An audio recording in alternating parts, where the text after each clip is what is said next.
Que todos sejam bem-vindos a mais uma aula de Os Mistérios do Conhecimento.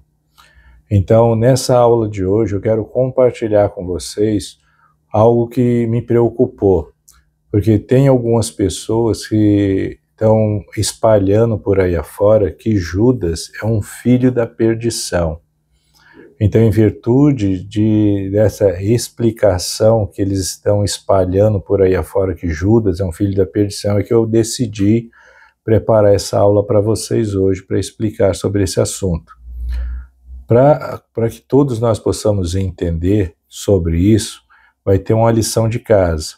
E essa lição de casa, ela vai falar um pouco a respeito dos reinos de glória que Paulo está explicando lá em 1 Coríntios, capítulo 15, versículo 40 e 41.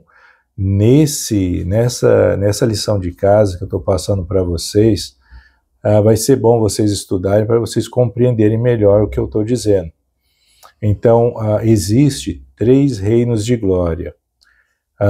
E esses 3 reinos de glória são conhecidos como o reino celestial, o reino terrestrial e o reino telestial. E abaixo desses 3 reinos existe mais um que é chamado de trevas exteriores. Então, todos esses 3 reinos, o que é o reino celestial, terrestrial e o telestial, eles são reinos de glória, ou seja, são reinos de conhecimento, são reinos de muita luz, são reinos de glória. Todos esses 3 são assim, menos as trevas exteriores. As trevas exteriores é exatamente como o nome diz, são trevas, é escuridão total, não tem luz. Conhecimento é extremamente limitado, de abaixo do reino celestial.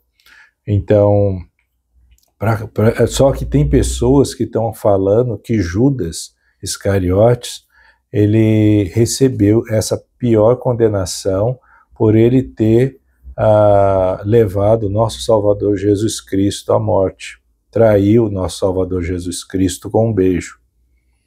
Então, para ajudar todos nós a entendermos sobre esse assunto, existe um livro que o nome dele é Milagre do Perdão. Vocês vão poder ver essas informações melhor, com mais detalhes sobre esse livro, na página 126 e 127.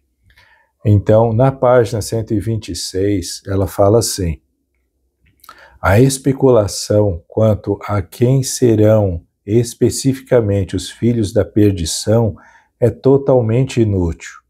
Então, ou seja, não adianta a gente ficar perdendo tempo querendo dizer aquela pessoa tal, aquela outra vai ser condenada. A gente não tem condições de dizer isso.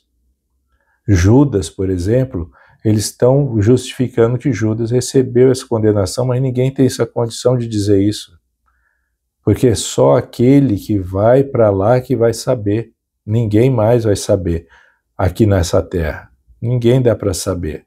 Então não precisamos nos preocupar com isso. Aí no livro continua falando assim: alguns condenam Judas Iscariotes a essa sentença baseados em certas escrituras.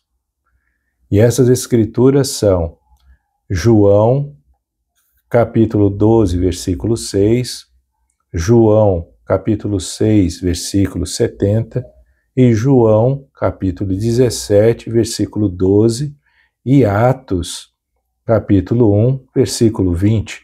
Todas essas escrituras, essas pessoas utilizam para se justificar que é uma prova que Judas recebeu essa pior condenação.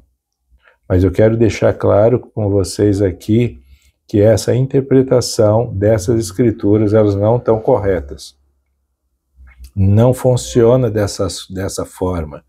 Por que não funciona dessa forma? Porque Jesus Cristo, uma coisa que precisamos deixar bem claro, que Jesus Cristo ele não veio para condenar nenhum dos seus filhos. Ele não quer nos condenar. É o contrário, ele quer nos salvar. O amor dele é tão grande, as Escrituras dizem que Deus amou o mundo de tal maneira que deu seu Filho unigênito para que todo aquele que nele crê não pereça, mas tenha vida eterna. Então o propósito, a preocupação de nosso Pai Celestial e Jesus Cristo é que todos os seus filhos adquiram a vida eterna, não a condenação eterna. O pai e o filho, eles não trabalham para condenar nenhum de seus filhos. E não importa qual é a maldade que nós aqui na terra praticamos. Assim mesmo, ele não quer condenar nenhum dos seus filhos. Ele quer salvar. Ele quer ver nós felizes. Só que existe um passo, alguns passos que nós precisamos trilhar para que a gente possa ter paz nessa vida e vida eterna no mundo vindouro. E esses passos é chamado de arrependimento.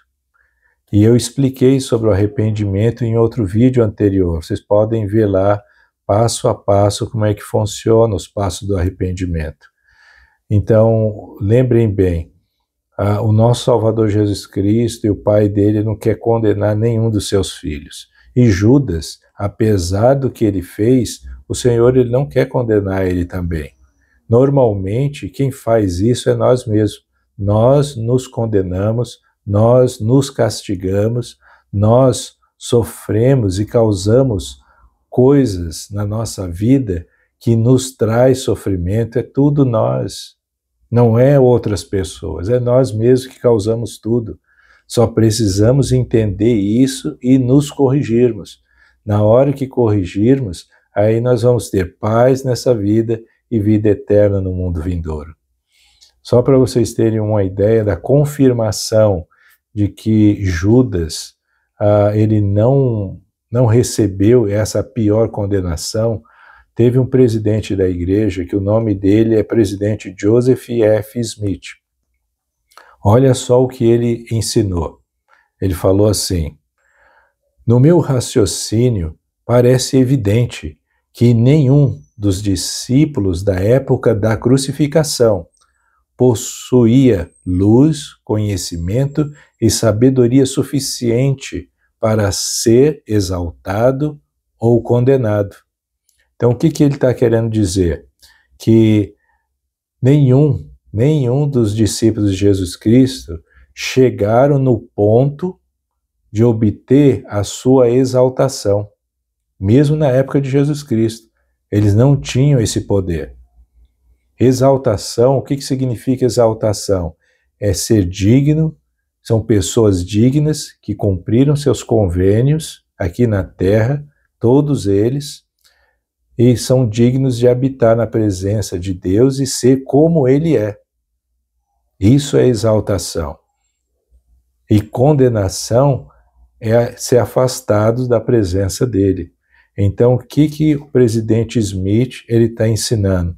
Que nenhum dos discípulos, na época de Cristo, no período até da ressurreição, eles tinham essa condição, tanto de ser salvos, ou ser exaltados, que salvo, todos, tem que ficar claro isso, que salvos todos nós somos, por meio do sacrifício expiatório de Jesus Cristo, tanto membros da igreja quanto não membros da igreja, todos foram salvos. Agora, exaltados, que é habitar na presença de Deus, aí já é outra história. Aí nós precisamos cumprir, obedecer o que Jesus Cristo ensinou e cumprir os seus convênios, que nós fizemos com Ele. Na hora que cumprirmos a nossa obrigação com Ele, que são por meio dos convênios, se formos fiéis até o fim, habitaremos em sua presença e seremos como eles são. Então, que nós possamos ficar claro nesse assunto. Para adquirirmos a exaltação ou habitarmos na presença de Deus, é necessário conhecimento. Precisamos de luz. E luz e conhecimentos, eles são similares, eles estão juntos, eles falam a mesma língua. Um liga com o outro. Então, isso nos incentiva e nos orienta que, se eu viver nessa vida e não estiver disposto a estudar as Escrituras é o manual que o nosso Pai Celestial e Jesus Cristo nos deram para nos guiar nessa vida. Agora, nós estamos estudando elas? Nós estamos procurando saber a vontade de nosso Deus por meio das Escrituras? Ou estamos deixando ela lá parada no Salmos 91, aberto lá, e a gente passa por ela, vai e volta, ou pior ainda, nem no Salmos 91 deixa ela totalmente fechada, e não estuda as Escrituras, nenhuma delas. Então, o que nós vamos querer receber disso? As Escrituras dizem que a glória de Deus, ela é inteligência. Então, se eu quiser receber a glória de Deus, eu tenho que ser inteligente. E não dá para ser inteligente se você não cumpre os mandamentos que Ele deu, que é estudar as Escrituras que Ele mandou. Não dá para conseguir isso. Então, que nós possamos parar, pensar e ver qual é o esforço, qual é a minha dedicação que eu estou dando a Cristo. De tudo que Ele fez por mim, o que eu estou dando por Ele? Para minha própria exaltação e salvação. O que eu estou fazendo? Será que todos os domingos eu estou indo para a igreja? Será que eu estou estudando as Escrituras todos os dias? Será que eu estou cumprindo as minhas responsabilidades como membro da Igreja de Jesus Cristo? Será que eu estou pagando o dízimo honestamente? Será que eu estou frequentando a casa do Senhor, como Ele pede que a gente faça? Se nós não estivermos fazendo isso, o mínimo que nós temos que fazer é reconhecer. A segunda coisa que temos que fazer é fazer a correção disso. E começar a... Lembrem bem, nós temos líderes na igreja que eles existem não é de enfeite. Ele está lá para nos ajudar. Nos momentos da maior escuridão, que nós possamos nos encontrar, os nossos líderes, eles são a luz que o Senhor ele nos colocou aqui na terra para indicar o caminho seguro. Precisamos só correr atrás dos nossos líderes, dos líderes dignos, fiéis, que se dedicam para nos ajudar. Judas, por exemplo, ele não quis ouvir o líder que estava lá perto dele, que era o próprio Jesus Cristo. Então a mente dele se escureceu e as Escrituras ensinam que Satanás habitou na mente, no corpo dele, e ele fez o que fez. Então que nós possamos fazer as escolhas corretas e adquirirmos a luz gloriosa do Espírito Santo e sermos guiados para adquirirmos mais e mais luz até o dia perfeito. Então essa é a mensagem que eu queria compartilhar com vocês na aula de hoje e dizer que Judas, ele não é um filho da perdição, porque da mesma forma que o nosso Pai Celestial, ele me ama, ele ama cada um de nós que habita nessa terra, ele ama Judas também. O pior pecador, ele quer salvar, e somos nós, esse pecador. Então só precisamos reconhecer, buscar os nossos líderes adequadamente, corrigirmos nossa vida, para vivermos felizes aqui nessa vida e depois também na presença de nosso Deus. Então essa é a mensagem que quero compartilhar com vocês. Compartilhe essa mensagem, ajude para que as outras pessoas saibam dessas coisas. E qualquer dúvida que vocês tiverem, se vocês não quiserem que eu dê algum assunto específico, vocês podem colocar no comentário. Eu vou analisar direitinho e vou fazer algumas aulas dentro do assunto que vocês determinarem. Muito obrigado e até o próximo vídeo.